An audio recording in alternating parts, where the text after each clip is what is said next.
Ayan guys, i-admit yung anak ko sa hospital. At merong nakita sa kanyang laboratory.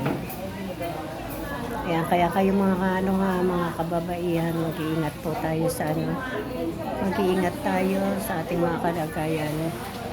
Kung tayo po may nararamdaman, magpa-check up kayo kagad.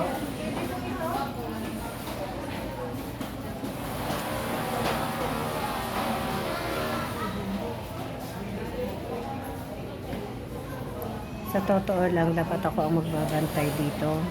Kaso, bawal daw ang senior. Sakit ng loob ko noon. Kaya wala tayong magagawa. Yan ang ng hospital dito.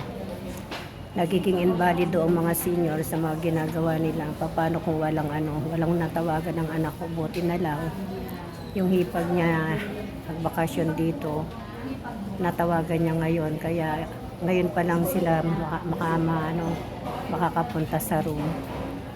Hindi ako tinanggap na magbantay kasi dahil nga raw senior ako. So napakasakit ng loob ko dahil mismong anak ko hindi ko maalagaan. Kaya guys, mag-iingat kayo ha. Walang magagawa. Kaya ang kinanakit ko lang sa gobyerno natin, bakit ang senior hindi na pwedeng mag-alaga sa anak.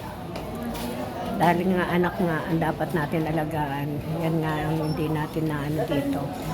Kaya nga yan guys, maraming salamat sa inyo. Pag-pray nyo na lang po yung anak ko. Thank you so much po. Pag-pray na lang po natin. Ayan.